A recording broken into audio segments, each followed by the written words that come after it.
Hey guys, this is Thomas over here, nursemoneytalk.com. You see, many nurses earn higher than average salaries yet struggle with financial stability. Recognizing the factors contributing to this issue is crucial for breaking out of that paycheck to paycheck cycle and building a secure financial video. In this video, I want to briefly discuss those factors and give you some actionable steps to start gaining better control of your finances and avoiding that paycheck to paycheck grind. Before we dive into solutions, it's important to define what I mean by paycheck to paycheck. It's a term most of us have heard, but we might not have stopped to think about what it really means. Living paycheck to paycheck can take on different meanings. Some think of it as a situation where missing a single paycheck would force them to borrow money immediately. Others see it as a scenario where most, if not all, of their income goes towards meeting just their basic needs. Essentially, it's a situation where your expenses are so high that you have little to no margin to save for the future. This distinction is important because while many people live paycheck to paycheck because they can barely cover their basic necessities, others, including some nurses, find themselves in this situation due to other expenses that prevent them from creating a financial margin. Several factors can cause someone to live paycheck to paycheck. For nurses, low income is probably less of an issue since the general pay for nurses tends to be pretty good. However, other more common causes include living in a high-cost urban area, having a high amount of student loans or other debts, and rising living expenses due to inflation. Another significant factor is poor money management, such as inadequate budgeting. This can result in spending too much on unnecessary things like clothes or other items you don't really need. Essentially, what it means is that you're probably failing to budget or track your expenses, which means you don't have a good idea of how much money you're actually bringing in relative to how much that's actually going out. So this brings me to why should you care about breaking out of the paycheck to paycheck cycle? There are immediate and long-term issues to consider. The immediate issue is the stress and anxiety it creates because you might worry about not having enough money to cover your basic needs like food, water, and shelter. This stress can make it harder to enjoy the things you want, whether that's nice clothes, a better car, or a vacation. While in the long term, this stress compounds and can make it harder to achieve your long term goals, such as buying a house, retiring comfortably, or saving up for that big extravagant vacation or event. Poor money management can also lead to relational issues, especially in long-term committed relationships. Money problems is often cited as the leading cause of divorce, and not being able to manage your money and your finances can definitely strain your relationships and not to mention your ability to take care of yourself and your family. Now that we've discussed the problems, its causes, and why it matters, let's discuss now how to start working through these issues. The first is to start keeping track of your household cash flow. Many financial gurus will tell you to start budgeting, but I believe the first step should be really just assessing your cash flow, which you really can't budget without first really looking at your cash flow. That's just kind of the starting point. But I think it's important to break that out because you really need to understand what cash flow is and what I mean when I say that. And that's really taking into account all the money that's coming into your household regularly. This includes your full-time nursing job, part-time work, maybe insurance settlements, child support, really any income that's coming in, any source of income. Many people don't actually understand how much money they have actually coming in, which really makes planning very difficult. The next part is understanding where your money is going. I'm not talking about budgeting just yet. Nope, you don't even have to really fool with budgeting quite yet in this first step. This is really just knowing where your money goes on a regular basis. This involves looking at all of your expenses, including those set on auto withdrawal, to get a handle on what you're actually paying for and how much things are costing you. For many people, they will become shocked in just this initial first step as they start realizing where their money's actually going to and how much it's actually costing them. To make this step easier, consider using apps like Rocket Money or Monarch Money.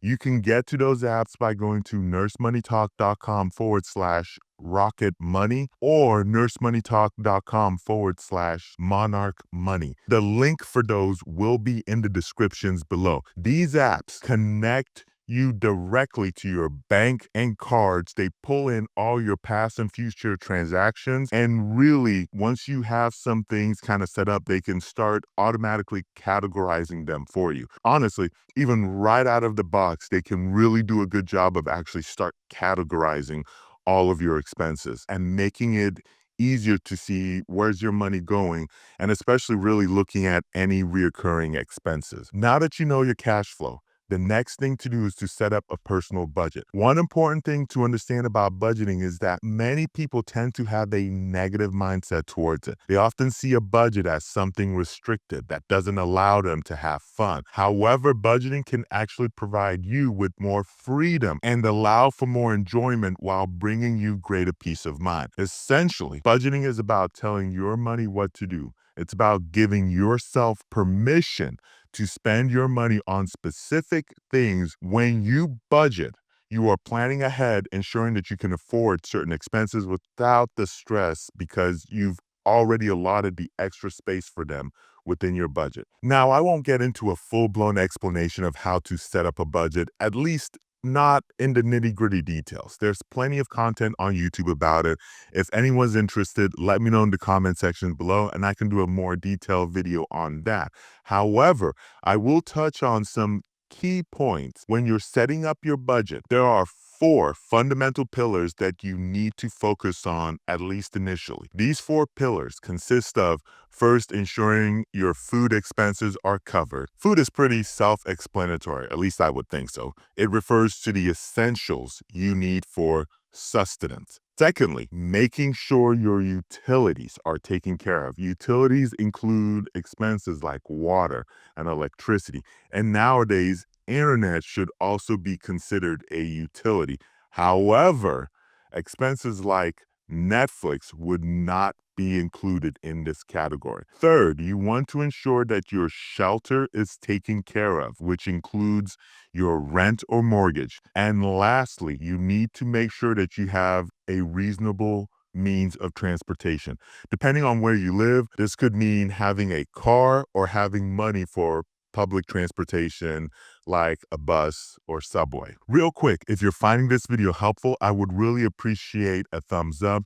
It truly helps me by indicating to the YouTube algorithm that you found value in this video, which means it will be shown to more nurses like you who could benefit from this information. Thank you so much. Now let's get back to the main content. After ensuring that all 4 pillars are covered, you now know that pretty much regardless of what kind of happens from here, your family will be fed, the lights are on, there's a roof over your head, and you'll have transportation, whether that means covering the car payment and having gas to get to work, or just having enough money for public transportation. With those essentials in mind, let's start making a list of all your other significant expenses ranked from the most important to the least important. This list can include various items. The most crucial ones may depend on your personal needs and circumstances. Essentially, we want to begin categorizing expenses and identifying where the rest of the money is going. At some point, after assessing everything and starting to break down the major expense categories, you should begin to uncover important insights. Remember, we haven't actually finished quite yet creating that budget. Like, I know I mentioned it in step 2 really, but at this point, we're really kind of still just gathering the information. But even at this point, you're really starting to recognize where some of the problems lie. As you can see now, hopefully more clearly, where the money is going. Seeing where the money is going, you can now start cutting some stuff out. Some cuts can be pretty straightforward, like canceling subscription services that you maybe just now realize you're still paying for, but you haven't actually used in a year, while others might require more thought. Let me give you two examples. An easy scenario could be that you realize, oh my goodness, I have so many streaming services and I'm spending $100 a month on them, but I only use one. You could save a lot of money by simply canceling the other streaming services and keeping the one you actually use. Alternatively, you might look at your expenses and notice, wow, I'm spending a lot of money on my vehicle. Or perhaps you realize, oh wow, I'm spending a lot of money on food and dining out, whatever the situation might be, depending on what the category is that you're spending a lot of money on, will determine how quickly you can kind of make the changes. And this is also where you can do a Google search, Reddit forums, and see what other people are spending roughly on that same category who live right about like in your same area. All right, now that we have a clear picture of everything that's going on, let's actually get back to that budget. One important thing about the budget, as I said before, is that it's really about taking control, right? And the thing that can scare people about the budget is maybe they feel like it's too much numbers or the math involved in it. Like I said before, those programs that I mentioned before, which link is in the descriptions below, can really help you in terms of the gathering of the information and really putting it into like some nice, easy graphs and data. But really, when you're creating your budget, if you really think about it, your budget can be about as specific or as detailed as you want. So, for example, in our budget, like I actually have eating out and groceries separate. Depending on how you function, maybe you don't separate it out. Maybe you group it all together into just food. Or maybe you even group things out into like groceries, eating out, and coffee or something like that. If you've noticed, you just have a big coffee budget, like you're constantly getting like Starbucks or whatever the thing is, and you want to be able to create like a set budget for it because, you still want to be able to get your Starbucks. So just kind of like things like that. You can get as nitty gritty to the details you want, or really, especially as you're starting out, really focusing on the broad categories. Once you start creating a budget and examining your finances, one of the first things you're going to want to do is to save up for an emergency fund. An emergency fund, sometimes referred to as a rainy day fund, is money set aside for unexpected significant expenses. This could be due to scenarios like someone getting laid off or a broken HVAC system, situations where serious financial need arises. The typical recommendation for an emergency fund is to save about 3 to 6 months worth of expenses. Having this fund can significantly reduce stress because you'll know that if things get tough, you'll have some savings to fall back on. If you have a budget and have reviewed your spending, making some adjustments along the way, the next step is to consider how you can increase your income. This could involve temporary options or more permanent solutions. For example, you could visit the job board at nursemoneytalk.com/jobs to find a nursing job that pays more. This is especially worth considering if you are a couple of years into your nursing career and are still at your first nursing job. In the video I linked above, I discuss why you should probably change jobs after your first couple of years in your first nursing job, regardless of whether or not you're having financial difficulties. Now, the next thing you'll want to do is really examine how you can reduce your expenses and live below your means. You can't go around living like you have Mercedes-Benz money when you actually only have Toyota Corolla money. I hope this example makes sense because I'm not trying to make a value statement or suggest that you should feel shame about it. What I'm getting at is the importance of acknowledging the reality of what you earn and living within that limit. Once you have control of your finances and have created some margin, it's now time to start saving. This could be for short-term goals like a vacation, medium-term goals like a down payment on a house, or long-term goals like retirement. The last thing I want to mention, and it's kind of the last part of this discussion, is that what will keep you moving forward is to remember your why. Some of this process can be tough, and honestly, it may not always be enjoyable. Some tasks can feel a bit tedious or frustrating, especially if your mind doesn't quite work this way. It can be annoying when you have to change jobs, pick up more shifts, or sell things that you really like, but now realize you can't quite afford. However, I need you to remember your why. Remember that you're doing this so that you can have more peace of mind, maybe an improved retirement or a better night's sleep.